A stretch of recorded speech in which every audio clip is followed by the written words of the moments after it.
Hello students, welcome to the channel Rachna math solutions. इस video में हम लोग सीख रहे हैं second year engineering semester third का मैथमेटिक्स से सब्जेक्ट, जिसमें हमने चैप्टर स्टार्ट किया है फूरियर सीरीज और ये उसका लेक्चर 9th है, यानी कि वीडियो 9th है। आज के इस लेक्चर में हम लोग सीख रहे हैं even and odd function in the interval -π to π। तो उस केस में पहला क्या लिखा है, if the f of x is even in -π to π then a0 निकालना होगा by the formula 1/π integral 0 to π f of x d x, और ए एन भी निकालना होगा, उसके लिए फॉर्मूला रहेगा 2/π integral 0 to π f of x cos n x d x. अगर फंक्शन इवन है तो उस केस में बी एन इक्वल टू क्या रहेगा, 0 रहेगा। सिमिलरली उसके आगे if f of x is odd in -π to π then a0 और ए एन की वैल्यू क्या हो जाएगी, 0 हो जाएगी, और बी एन ही निकालना होगा। बी एन के लिए फॉर्मूला क्या रहेगा, 2/π integral 0 to π f of x sine n x d x. ठीक है, इतना क्लियर है। एफ ऑफ एक्स इवन में यानी कि इवन फंक्शन मिलना चाहिए, और एफ ऑफ एक्स ऑड का मतलब क्या होगा, फंक्शन एफ ऑफ एक्स कैसे मिलना चाहिए, ऑड फंक्शन मिलना चाहिए। तो ऑड और इवन फंक्शन कैसे निकालते हैं ये हम लोगों ने फर्स्ट लेक्चर में सीखा था। ठीक है, तो इसी कंसेप्ट के ऊपर जो क्वेश्चन मैंने अभी करवाना है वो क्वेश्चन मैंने देखो यहाँ पर लिखा है। क्वेश्चन में क्या दिया है, find the Fourier expansion of f of x is equal to x square in the interval -π less than x less than equal to x x less than equal to π and hence prove that. 3 part दिए prove that करने के लिए। पहला part क्या पूछा है, π² 6 is equal to summation, ये 1 to ∞ दिया है, यानी कि n की वैल्यू क्या है, 1 to ∞ जाएगी, 1/n² दिया है। सेकेंड प्रूव दैट पार्ट में पूछा है π² 12 is equal to summation 1 to ∞ -1 to the power n+1/n²। और थर्ड वाले पार्ट में दिया है π²/8 is equal to 1/1² plus 1/3² plus 1/π² plus up to infinity. ये लास्ट के 3 पार्ट हम लोगों को प्रूव दैट करने हैं। और फूरियर सीरीज किसके लिए निकालनी है, x² in the interval -π to π। देखो ऑड और इवन फंक्शन की कंसेप्ट हम लोग सिर्फ -π to π इस तरीके के लिमिट रहेंगे तो ही यूज़ कर सकते हैं, या फिर -l to l इस टाइप के लिमिट अगर रहते तो ही यूज़ कर सकते हैं फंक्शन को ऑड या फिर इवन चेक करना।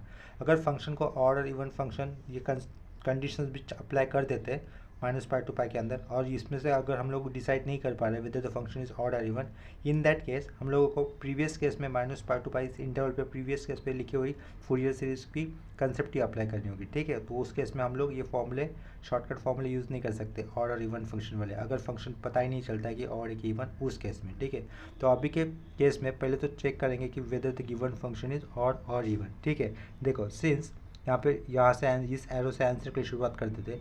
सिंस एफ ऑफ एक्स क्या दिया है हमें, f of x is equal to x² दिया है ना, तो फंक्शन ऑड है या फिर इवन है ऐसा चेक करने के लिए x की जगह पे -x पुट करना होता है। तो ये कर देते हैं, put x is equal to कितना लिया, -x कर दिया। तो लेफ्ट साइड में ये फंक्शन है किस वेरिएबल से बना हुआ, x वेरिएबल से बना हुआ, लेकिन x ना लिखते हुए उसकी जगह पे क्या लिखना है, -x। तो ये -x लिखा, इक्वल टू x ना लिखते हुए उसकी जगह पे क्या लिखना है, -x, लेकिन फंक्शन क्या था, स्क्वायर था ना, तो ये स्क्वायर डाल दिया। ठीक है, तो माइनस का स्क्वायर कितना होगा, प्लस, प्लस अलग से लिखने की ज़रूरत नहीं होती, और -x था, x का स्क्वायर क्या आएगा, x² आएगा। ठीक है, और पीछे क्या रहेगा, f ऑफ -x रहेगा, इक्वल टू के राइट साइड में x को, ये तो अपना एक्चुअल फंक्शन ही आया ना, यानी कि f ऑफ x लिखना होगा, और पीछे क्या रहेगा, f ऑफ -x। ये जो अंडरलाइन की ये वो कंडीशन किसके लिए स्टैंड करती है, for the functions to be even. इसका मतलब क्या होगा, the given function is even, इतना पता चल गया ना हम लोगों को। तो वही स्टेटमेंट लिख दूंगा मैं नेक्स्ट पेज पे। देखो, सिंस here given function ये फंक्शन हो गया इज इवन, कौन से इंटरवल में, इन -π, इस इंटरवल पे गिवन फंक्शन कैसा आया, इवन आया। देयरफॉर डायरेक्टली हम लोग क्या लिखेंगे, बी एन इक्वल टू कितना लिख देंगे, 0 लिख देंगे। इतना क्लियर हो गया। और a0 और a n ही निकाला जाएगा। तो a0 का फॉर्मूला तो अभी देखा था, a0 क्या होता है, 1/π रहता है, इंटीग्रल 0 to π होगा एफ ऑफ एक्स, और साइड में क्या आएगा, ओनली dx आएगा। ठीक है, इसके बाद 1/π ये एज इट इज़ लिखा, इंटीग्रल 0 to π लिखा, एफ ऑफ एक्स क्या था, x² था, और राइट साइड में ये उसके आगे dx लिखा। इतना क्लियर है ये। नेक्स्ट स्टेप में x² का इंटीग्रेशन करना है। x² का इंटीग्रेशन क्या होगा, x³/3 इंटीग्रेशन किए, इसलिए यहाँ पर ओपनिंग स्क्वायर ब्रैकेट डाला, x² का integration x³/3 closing square bracket, lower limit 0 upper limit π। 3 is the constant, 3 आएगा बाहर, तो बाहर क्या हो जाएगा, 1/3π, स्क्वायर ब्रैकेट के अंदर रहेगा x³ lower limit 0 upper limit π। जब लोअर लिमिट 0 होगा तो वैल्यू आएगा ही नहीं। ठीक है, क्योंकि 0³ 0 होता है, तो सिर्फ क्या रहेगा, π³ रहेगा अपर लिमिट। तो 1/3π लिख दिया, और साइड में क्या लिखा, π³ हो जाएगा, π³/π। तो यानी कि फाइनल आंसर क्या मिलता है हमें, a0 का 5² 3 मिलेगा। ये पीछे क्या लिखेंगे हम लोग, a0 लिखेंगे। a0 की वैल्यू हो गई। सिमिलरली अभी किसकी वैल्यू निकालनी है, an की वैल्यू निकालनी है। तो ये पार्टीशन कर कर साइड में ही मैं an की वैल्यू बना देता हूँ। देखो यहाँ पर तो an का फॉर्मूला क्या था, an is equal to 2/π integral 0 to pi f of x, और बाजू में क्या रहेगा कॉस एन एक्स, और ये डी एक्स आएगा। ठीक है, एफ ऑफ एक्स क्या था अपने पास, एक्स स्क्वायर था, तो ये a n is equal to 2/π integral 0 to pi f of x था एक्स स्क्वायर लिखा, ये कॉस एन एक्स आएगा और यहाँ पे आएगा डी एक्स। इतना क्लियर हुआ होगा। नेक्स्ट स्टेप में अभी देखो यहाँ पर क्या यूज़ करना होगा हमें, आगे चलकर generalise rule of integration use करना होगा। क्या यूज़ करेंगे, जनरलाइज रूल ऑफ इंटीग्रेशन। तो generalise rule of integration use करें तो इसके कारण यहाँ पे क्या दिया, ओपनिंग स्क्वायर ब्रैकेट कर डाल दिया। ठीक है, जनरलाइज रूल ऑफ इंटीग्रेशन का यूज़ कर देते हैं जब हमारे पास u डॉट v दो अलग अलग फंक्शन आ जाते हैं इंटीग्रेशन के अंदर। देखो ये u एक फंक्शन u है, दूसरा फंक्शन v है, इनका generalise rule of integration use करना है। तो उस केस में क्या करना होगा, देखो हमारे पास एक ऐसा भी होता है LIATE, लेफ्ट टू राइट जो भी पहला फंक्शन आता है उसको u कंसिडर करना होता है। l यानी कि लॉग, i यानी कि इनवर्स ट्रिग्नोमेट्रिक, a यानी कि एल्जेब्रिक, t यानी कि सिंपल ट्रिग्नोमेट्रिक होता है सर्कुलर वाला, और e एक्सपोनेंशियल होता है। ठीक है, लेफ्ट राइट जो पहला था उसको u कंसिडर करना होता है। तो ये एक्स स्क्वायर एल्जेब्रिक फंक्शन का पार्ट हो गया, उसको u बोलेंगे, और ये कॉस यानी कि ट्रिग्नोमेट्रिक फंक्शन का पार्ट हो गया, उसको क्या कहेंगे, v कहेंगे। और लेफ्ट टू राइट जो पहला था उसको u सेलेक्ट करना होता है। जनरल रूल ऑफ इंटीग्रेशन कैसा होता है, पहले u लिखो, फिर v फंक्शन का इंटीग्रेशन यानी कि सब्स्टिट्यूट लिखना होता है, -2 u फंक्शन का डिराइव करो, u डैश से डिनोट करना है उसको।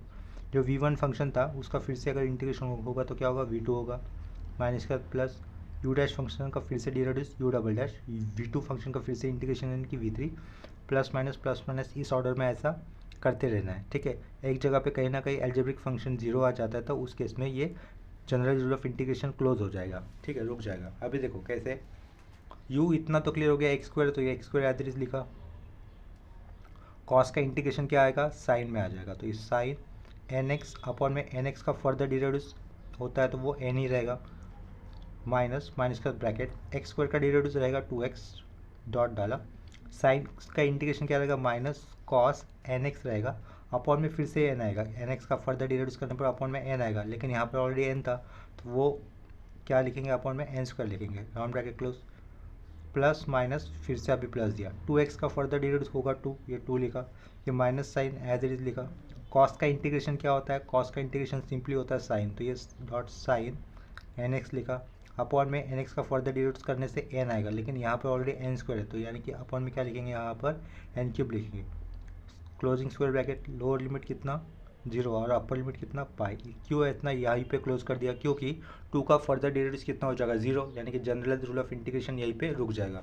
इसके बाद नेक्स्ट वाले स्टेप में before substituting upper and lower limit हम लोगों को साइन सिंप्लीफिकेशन की स्टेप करनी होगी। साइन सिंप्लीफिकेशन स्टेप यानी कि क्या करना है, तो देखो 2/π लिखा, बाहर में ये माइनस क्या लिखेंगे, प्लस लिखेंगे, और ये 2 डॉट माइनस है यानी कि ये प्लस को ये माइनस साइन ओवरराइट कर देगा, तो x square sine n x upon n as it is, minus और ये माइनस प्लस हो गया, 2x के अपॉन में एन स्क्वायर लिखा, साइड में क्या लिखा, cos n x 2 into minus sine -2 आगे लिखा, अपॉन में एन क्यूब लिख देता हूँ मैं, और बाजू में क्या रहेगा sine n x square bracket close, lower limit 0 upper limit pi. Next step में क्या करना है, x की जगह पे पाई या अपर लिमिट पुट करना है, लेफ्ट साइड का A N as it is 2/π ये ब्रैकेट के बाद एज इट इज़ लिख दिया। नेक्स्ट स्टेप में क्या कहा, x की जगह पे पाई, तो साइन एन पाई, साइन के साथ पाई आता तो वैल्यू 0 हो जाएगी, और पहला और आखिरी वाला टर्म क्या हो जाएगा, 0 हो जाएगा, क्योंकि देखो यहाँ पर भी साइन है, x की जगह पे पाई पुट करके साइन एन पाई, पहला और ये आखिरी वाला टर्म 0 हो जाएगा, सेंटर में वैल्यू आएगी साइन की वैल्यू x की जगह पे पाई होने पर, कॉस एन पाई कितना होता है, -1 टू द पावर n होता है, और x की जगह पे पाई पुट कर रहे हैं हम लोग, तो क्या रहेगा ये 2π अपॉन एन स्क्वायर, और बाजू में रहेगा -1 to the power n। Upper limit put करने पर इतना ही वैल्यू आया, उसके बाद -2, माइनस के बाद ब्रैकेट 2, और ब्रैकेट में क्या लिखेंगे हम लोग, x की जगह पे 0 लेंगे। ठीक है, x की जगह पे 0, ये पूरा टर्म 0 हो जाएगा, x की जगह पे 0, ये पूरा टर्म 0 हो जाएगा, साइन 0 भी 0 ही होता है तो लोअर टर्म में कुछ आया ही नहीं। ठीक है, और ब्रैकेट यहाँ पे क्लोज कर दिया। इसका फाइनल आंसर क्या बनेगा, देखो ये पाई और नीचे का पाई कैंसिल, यानी कि ए एन की वैल्यू क्या आ जाएगी, only 4 upon n square bracket में -1 टू द पावर n, इतनी रहेगी ना, इतना क्लियर हो गया। और बी एन तो पहले क्लियर हो गया था कि बी एन की वैल्यू कितनी होगी, 0 होगी। इसके बाद हम लोग क्या करेंगे, therefore Fourier series is given as follows, ऐसे लिख देंगे, देयरफॉर FS यानी कि Fourier series. Therefore Fourier series is given as follows लिखेंगे।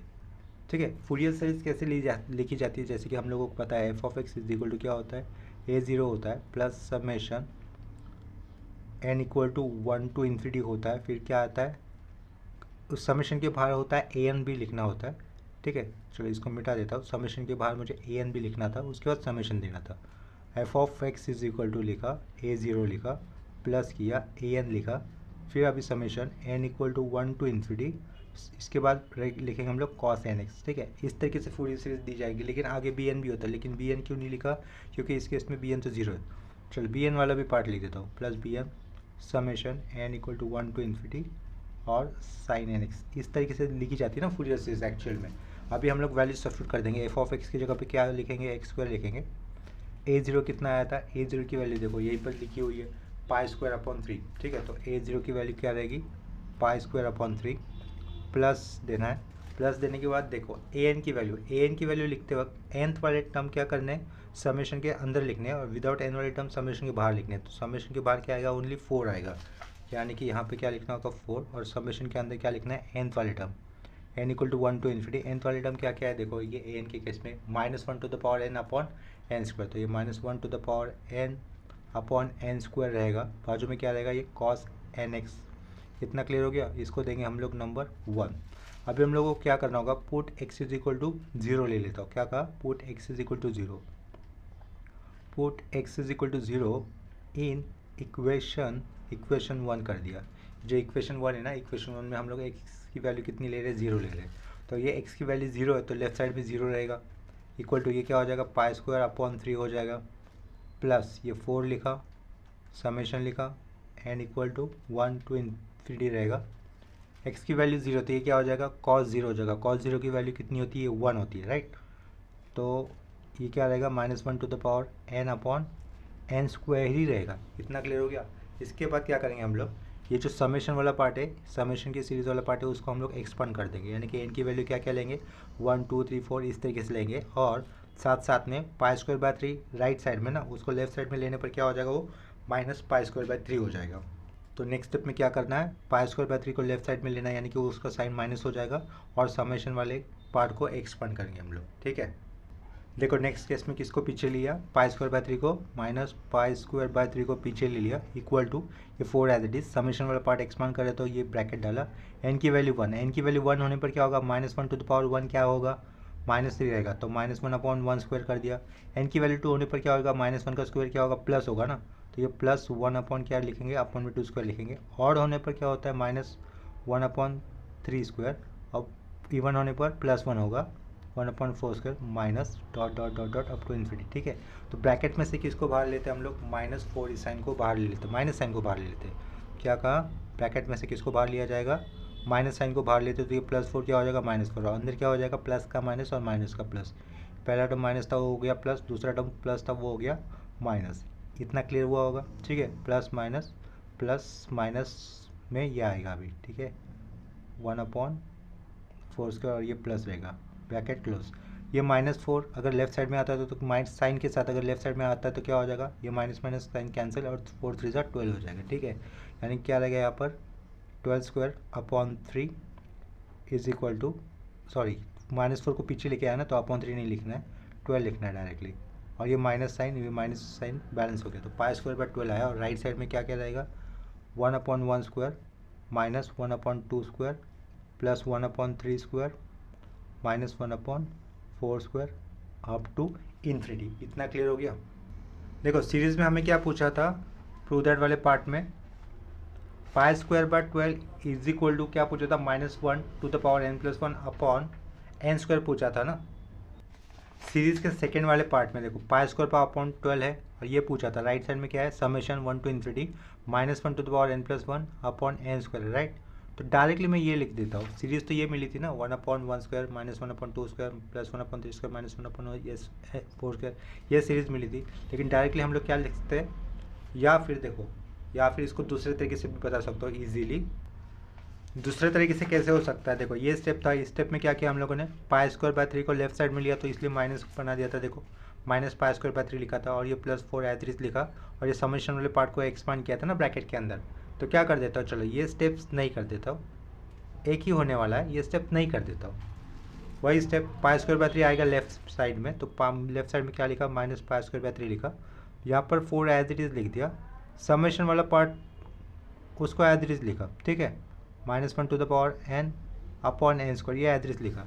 अभी लेफ्ट साइड में माइनस है, तो यहाँ पर टू दैट वाले पार्ट में तो माइनस नहीं था, तो ये कहीं पर भी माइनस नहीं था, तो इसको क्या कर देते, माइनस से इंटू कर देते। अगर इसको ये वाले एक्सप्रेशन को माइनस से इंटू कर देते हैं तो क्या हो जाएगा, ये पाई स्क्वायर बाय 3 हो जाएगा। इसको माइनस से इंटू करने के कारण ये क्या हो जाएगा, +4 का -4 हो जाएगा। समेशन वाला part as it is n equal to 1 to infinity -1 to the power n upon में n स्क्वायर। इतना क्लियर है। ये -4 है, -4 को इस तरीके से लिख सकते हैं हम लोग, पाई स्क्वायर अपॉन 3 -1 इंटू +4, बात तो एक ही है ना, -4 ही आने वाला result. Summation n equal to 1 to infinity रहेगा, -1 to the power n upon n square. इतना क्लियर हुआ होगा। नेक्स्ट स्टेप में ये 4 अगर लेफ्ट साइड में आएगा तो अपॉन में जाएगा, क्योंकि यहाँ पर इंटू में, तो लेफ्ट साइड में क्या रहेगा, पाई स्क्वायर बाय 12 हो जाएगा, ठीक है, पाई स्क्वायर बाय 12 होगा, 3 4 ज़ा 12, पाई स्क्वायर बाय 12 लेफ्ट साइड में लिखा। ये जो -1 बचा था उसके पावर में कितना है, 1 है, पावर में कुछ नहीं होता है, यानी कि बाय डिफॉल्ट कितना होता है, 1 होता है। इस -1 की पावर में 1 है, राइट साइड में क्या है, -1 टू द पावर n है, बेस सेम है, यानी कि क्या हो जाएगी, पावर की एडिशन। तो उस -1 को हम लोग राइट साइड में ले सकते हैं समेशन के साथ, ठीक है। तो यानी कि क्या रहेगा, summation n equal to 1 to infinity -1 to the power n plus 1 और ये अपन का n square.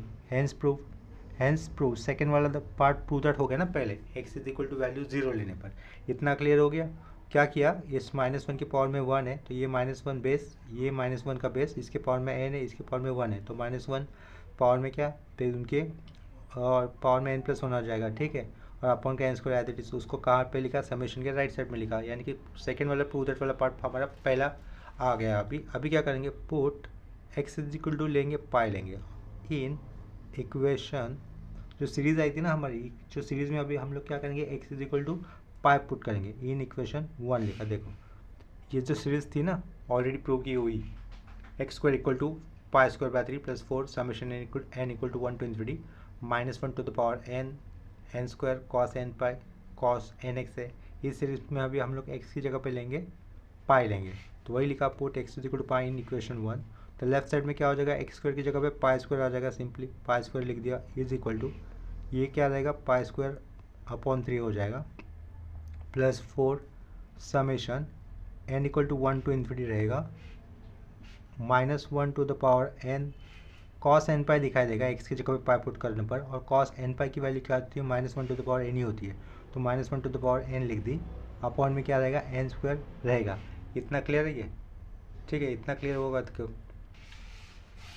Cos n pi, n x की जगह पे pi, cos n pi -1 to the power n रहेगा, तो ये -1 टू द पावर n लिखा, अपॉन का n स्क्वायर, ये सीरीज ही लिखी थी यहाँ पर, ठीक है, कंप्लीट। इतना क्लियर हुआ होगा। नेक्स्ट स्टेप में अभी क्या करना है, हमें सिंप्लीफिकेशन करेंगे।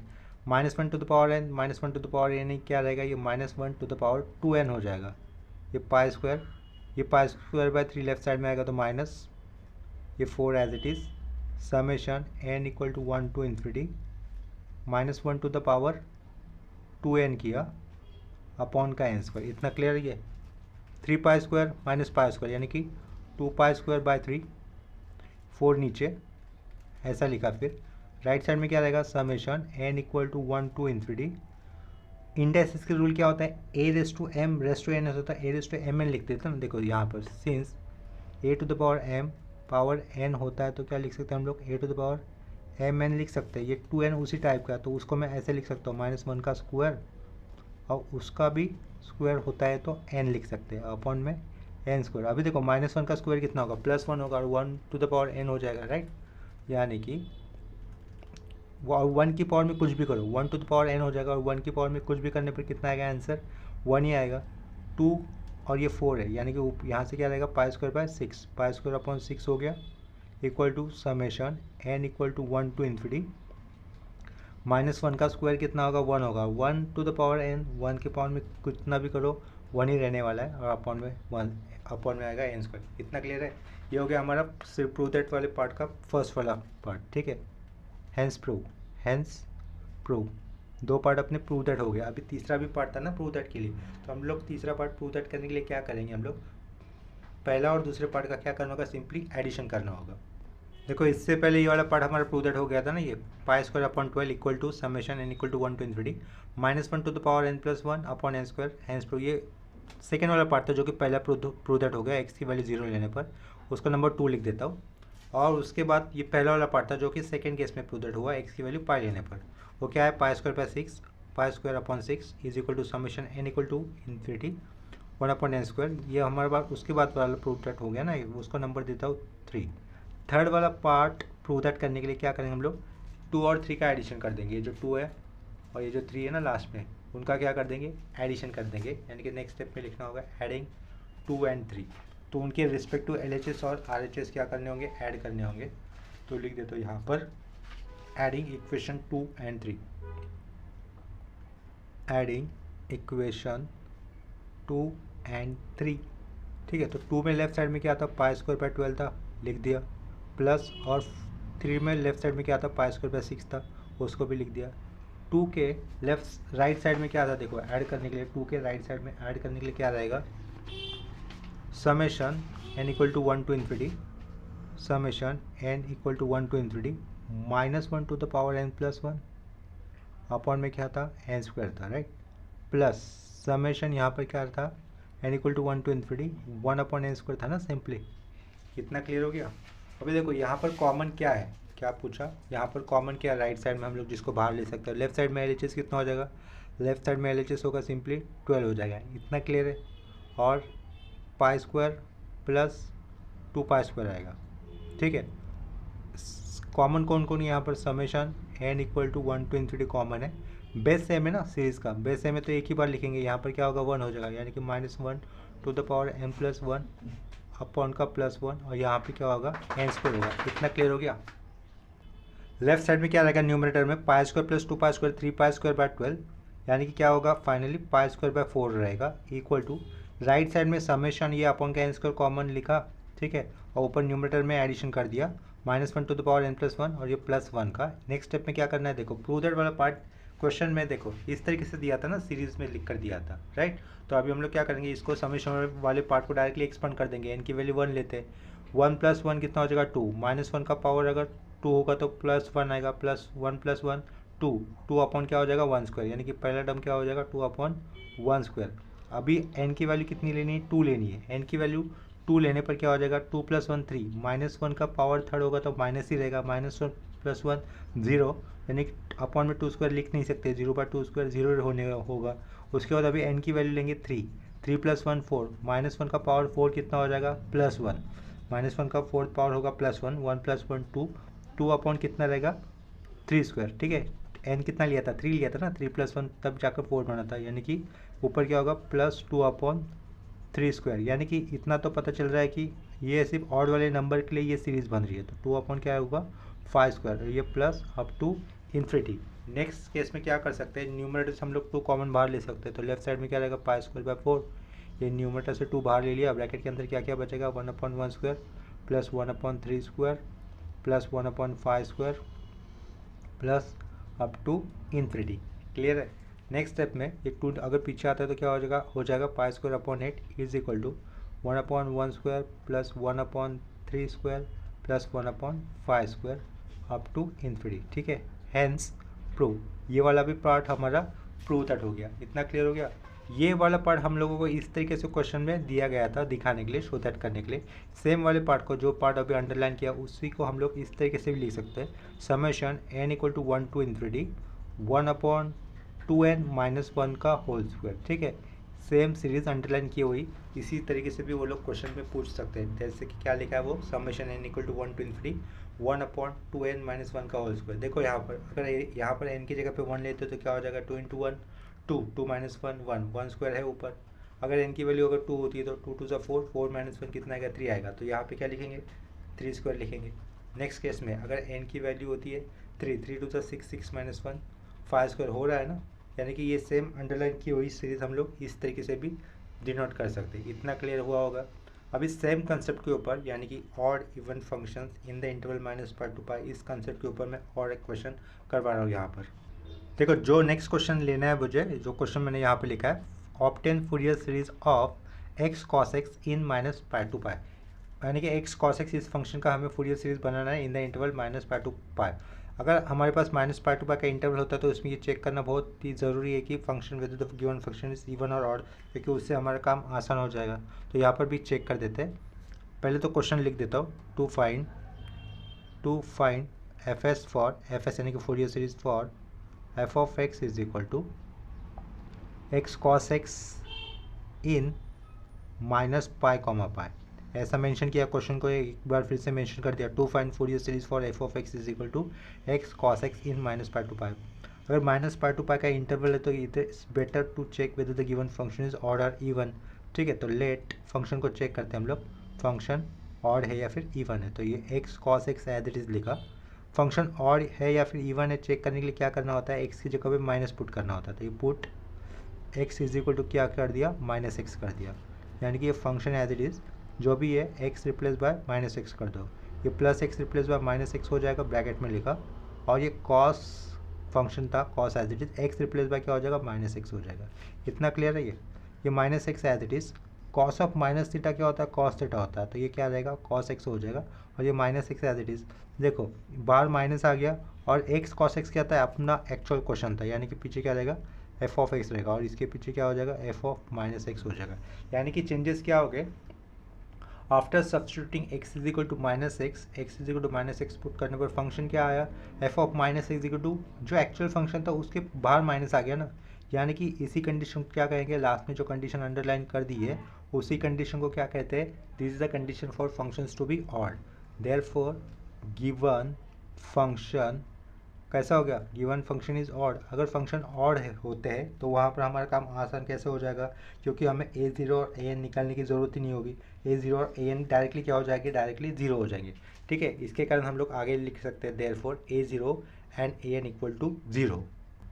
देयरफॉर यहाँ पे लिख दिया, therefore a zero equal to a n equal to क्या लिख दिया, इससे given function is odd, therefore a zero equal to a n equal to zero लिखा।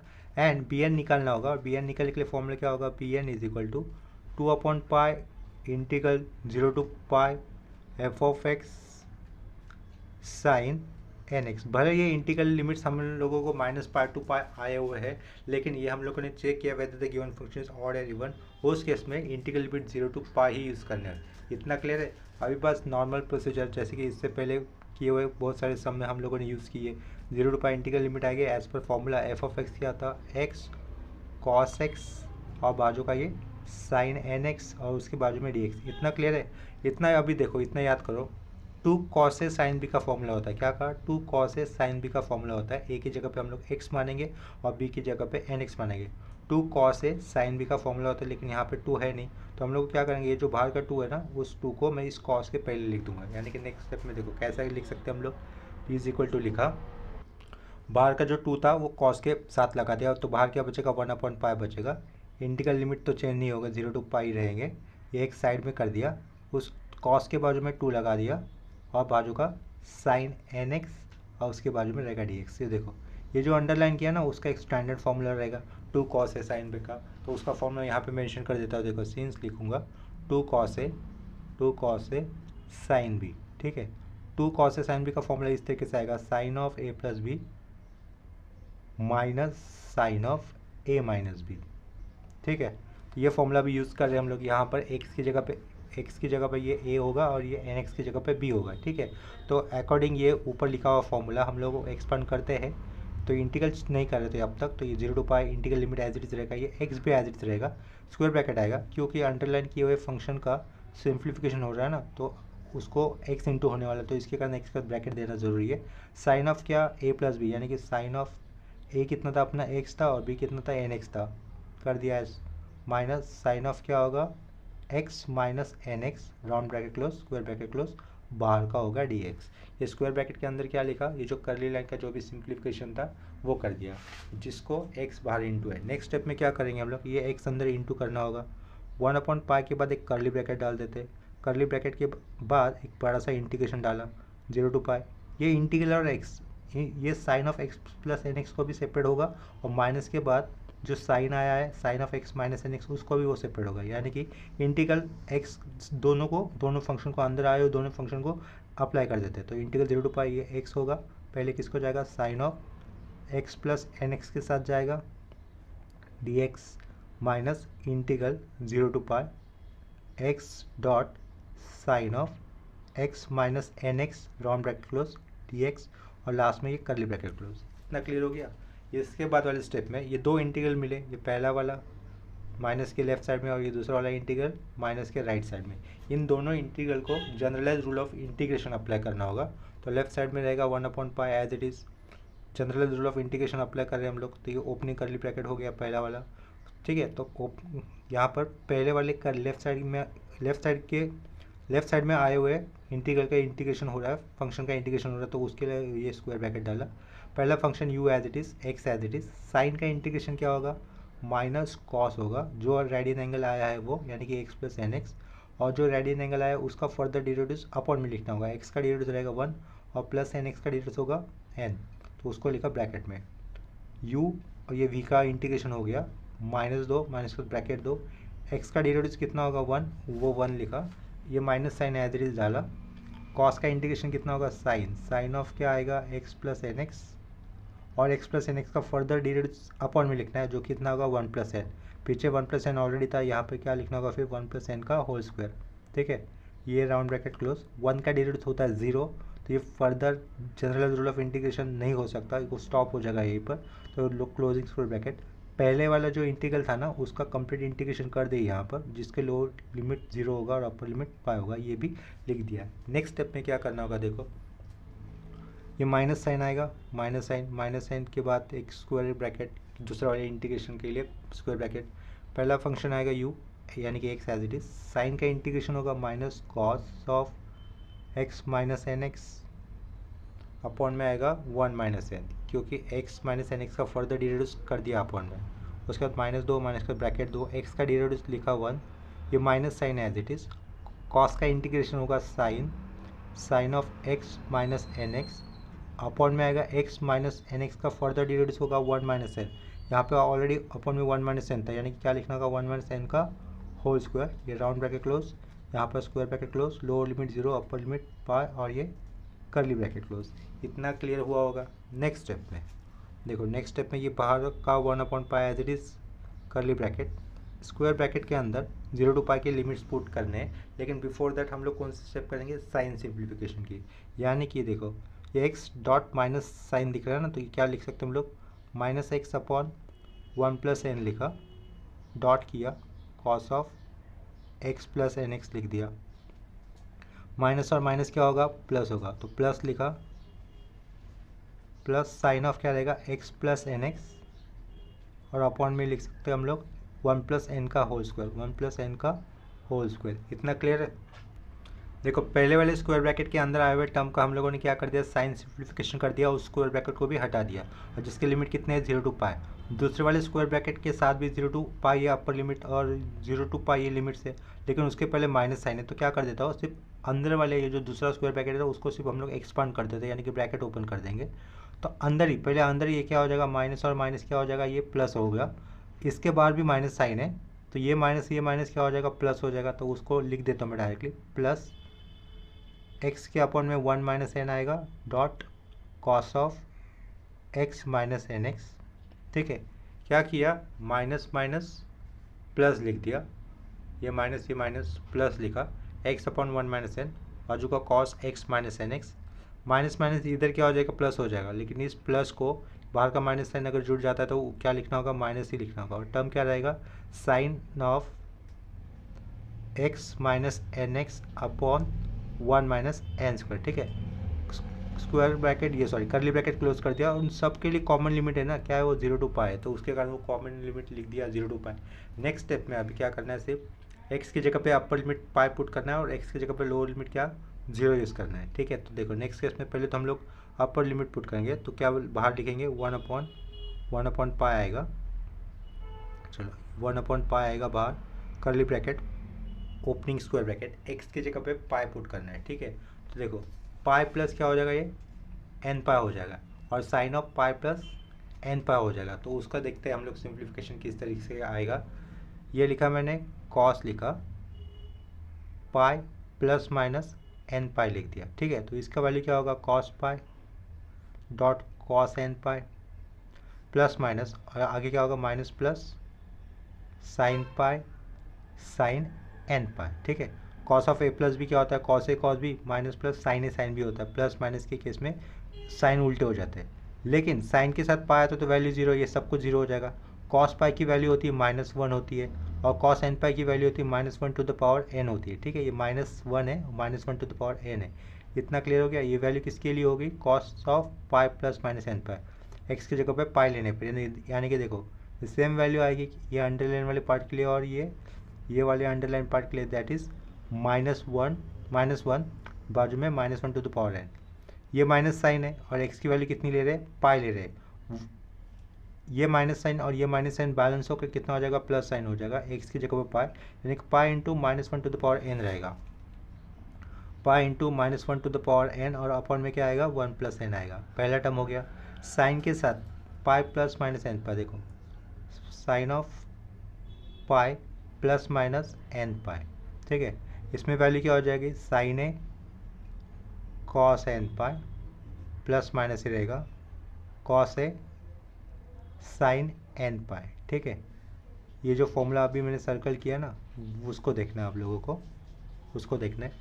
Sign of a plus b क्या होता है, sine a cos b plus minus cos a sine b होता है, राइट। तो साइन पाई क्या होता है, जीरो, ये सब कुछ जीरो हो जाएगा, और ये साइन एन पाई भी जीरो होता है, तो सब कुछ जीरो हो जाएगा, यानी कि ये प्लस माइनस दोनों के इसमें क्या हो रही है, वैल्यू जीरो ही हो रही है। इतना क्लियर है।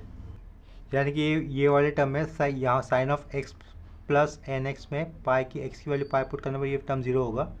एक्स की वैल्यू पाई पुट करेंगे तो ये क्या आ जाएगा, पाई आएगा यहाँ पर, लेकिन cos of x minus n x की वैल्यू क्या हो रही है, -1 और -1 टू द पावर एन हो रही है, तो उसके कारण यहाँ पे क्या लिखेंगे, minus pi -1 to the power n upon का 1 माइनस एन। एक्स की जगह पे पाई आने पर ये सारा टर्म जीरो हो जाएगा, क्योंकि बाहर साइन है, -2 माइनस का ब्रैकेट दो, अभी एक्स की जगह पे जाने वाला lower limit that is zero. X zero तो सारा टर्म जीरो, साइन के साथ जीरो आएगा तो सारा टर्म जीरो, एक्स जीरो तो ये सारा टर्म जीरो, साइन के साथ जीरो आएगा तो सारा टर्म जीरो, यानी कि लोअर लिमिट पे सिर्फ जीरो आ रहा है, और ये कर्ली ब्रैकेट क्लोज करेंगे, ठीक है। नेक्स्ट स्टेप में कॉमन क्या आ रहा है, पाई अपॉन में नहीं, पाई -1 टू द पावर एन, ये कॉमन बाहर आएगा, ठीक है। इतना क्लियर है। लेफ्ट साइड में रहेगा फिर 1 अपॉन पाई, कॉमन आया हुआ term pi -1 to the power n, ये बाहर आएगा, ब्रैकेट के अंदर रहेगा 1 upon 1 plus n minus 1 upon 1 minus n, square bracket के अंदर pi cancel, -1 to the power n, bracket में आएगा, क्रॉस मल्टीपल करने पर 1 इंटू 1 माइनस एन, यानी कि 1 माइनस रहेगा माइनस, ये लिखेंगे हम लोग 1 प्लस एन लिखेंगे, अपॉन में क्या रहेगा, वो a plus b, a minus b का फॉर्मूला है a square minus b square, यानी कि 1 square 1 minus n square, square bracket close. Numerator को अगर सिंप्लीफाई करेंगे ब्रैकेट के अंदर तो क्या टर्म रहेंगे, देखो +1 minus n -1 minus n, upon में 1 माइनस एन स्क्वायर, ये square bracket close, +1 -1 cancel, -n -2n, तो -2n पहले लिख दिया, -1 टू द पावर n रहेगा, अपॉन में 1 माइनस एन स्क्वायर, पीछे क्या है bn। डिनोमिनेटर से अगर -n बाहर ले तो क्या हो जाएगा, प्लस का माइनस माइनस का प्लस, माइनस बाहर आए जो आएगा वो ऊपर वाले माइनस के साथ बैलेंस होगा, तो क्या हो जाएगा 2n -1 to the power n, और नीचे n स्क्वायर -1, ठीक है। ये हो जाएगी हमारी bn की वैल्यू। इतना क्लियर है। देखो इसके आगे कैसे कर सकते हैं, bn क्या मिला, bn equal to 2n -1 to the power n upon n square -1 मिला, लेकिन अगर हम लोग यहाँ पर n की जगह पे 1 लेंगे, यानी कि bn इक्वल टू 1 लेने पर क्या मिलेगा, b1 मिलेगा ना, तो वही मैं यहाँ पर लिख देता हूँ, एट n इक्वल टू 1, ठीक है। तो ये b1 इक्वल टू क्या हो जाएगा, इन्फिनिटी हो जाएगा ना, 1 स्क्वायर 1, 1 माइनस 1 0, अगर अपॉन में 0 आएगा तो b1 कितना हो जाएगा, इन्फिनिटी हो जाएगा, विच इज़ नॉट पॉसिबल, यानी कि ऐसे तो पॉसिबल नहीं होगा, इन्फिनिटी का मैथ्स में कोई मीनिंग है नहीं। देखो at n equal to 1 b1 equal to infinity, therefore let find b1 separately, क्या कहा, late find b1 separately. b1 separately क्यों निकाल रहे हैं हम लोग, क्योंकि जनरल केस में, जनरल जो bn की वैल्यू आ रही है वहाँ पर n इक्वल टू 1 पुट करने पर b1 कैसा दिखाई दे रहा है, इन्फिनिटी दिखाई दे रहा है। At n equal to 1 b1 it becomes infinity, therefore let find b1 separately, ऐसा करना पड़ता है हम लोगों को, ठीक है। तो देखो जो पी एन का जनरल फॉर्मूला था उसी में हम लोग एन की वैल्यू कितनी लेंगे, 1 पुट करेंगे। इतना क्लियर हो गया। तो पी एन के लिए फॉर्मूला क्या था, b n is equal to 2/पाई integral 0 to pi f of x sine n x था ना। तो अभी बी एन की जगह पे क्या निकाल रहे हैं हम लोग, सेपरेटली बी वन निकाल रहे, तो एन की जगह पे 1 पुट कर दिया। क्या हो जाएगा फॉर्मूला सेम, 2/पाई integral 0 to pi f of x लिखेंगे हम लोग, और बाजू में साइन एन नहीं लिखना है, साइन एन तो 1 हो गया ना, तो क्या लिखना होगा, साइन एक्स और डी एक्स। इसके बाद जो एफ ऑफ एक्स था वो लिखेंगे 2/पाई इंटीग्रल 0 टू पाई भी आएगा, और उसके बाद एफ ऑफ एक्स फंक्शन क्या रहेगा, एक्स कॉस एक्स आएगा। तो ये f of x x cos x लिख दिया, बाजू का sine x as it is, और बाजू में डी एक्स। ये 2 अगर अंदर जाता है तो क्या लिखना होगा, b n is equal to 1/पाई इंटीग्रल 0 टू पाई, ये x as it is 2 cos x sine x d x आएगा। ये 2 साइन ए कॉस बी का फॉर्मूला क्या होता है, 2 साइन ए कॉस बी का फॉर्मूला होता है साइन 2x। तो पीछे b one as it is 1/पाई इंटीग्रल 0 टू पाई, ये x 2 sine a cos b या फिर 2 कॉस एक्स साइन एक्स का फॉर्मूला क्या हो जाएगा, डायरेक्टली साइन 2x लिख सकते हैं, और dx। यहाँ पर भी general rule of integration use करना होगा।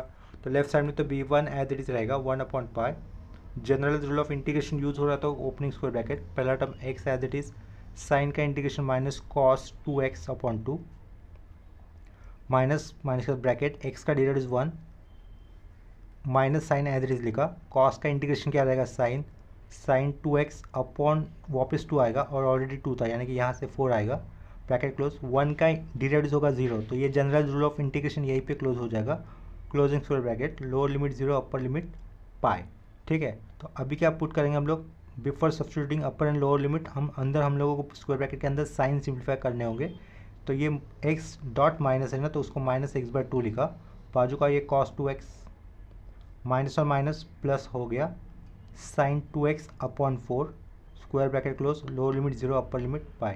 नेक्स्ट स्टेप में क्या करना है, अभी x की जगह पे पाई लेना और x की जगह पे 0 लेना है। जब x की जगह पे 0 लेंगे तो लोअर लिमिट दोनों 0 हो जाएगा, क्योंकि देखो x की जगह पे 0 आएगा, ये सारा टर्म 0, साइन के साथ 0 आएगा, तो अंदर वाला ये भी, अंदर वाले सारे टर्म कैसे हो जाएंगे, 0 हो जाएंगे लोअर केस में। ठीक है, यानी कि लोअर लिमिट के केस में। तो ये b1 लिखा 1/पाई, पहले अपर लिमिट पुट करना है, तो अपर लिमिट ही आएगा, x की जगह पे पाई पुट करने पर ये क्या दिखाई देगा, cos 2 पाई, cos 2 पाई की वैल्यू होती है 1, ये माइनस पाई हो जाएगा, अपॉन का 2 हो जाएगा, साइन के साथ पाई आता है तो वैल्यू 0 हो जाती है, यानी कि इतनी वैल्यू आएगी, पाई पाई कैंसिल क्या रहेगा, b1 कितना रहेगा, -½ हो जाएगा। इतना क्लियर हो गया। तो b1 की वैल्यू -½ आ गई, यानी कि कब, n कितना होने पर, 1 होने पर। तो हम लोग इसके कारण अभी फूरियर सीरीज लिख देंगे, therefore Fourier series is given as follows. देखो फूरियर सीरीज तो मैंने यहाँ पे डायरेक्ट लिख दिया है, Fourier series for given function is given as follows. Fourier series का फॉर्मूला लिख दिया, या फिर फॉर्मूला सीरीज जिस तरीके से लिखी जाती है वो लिखा।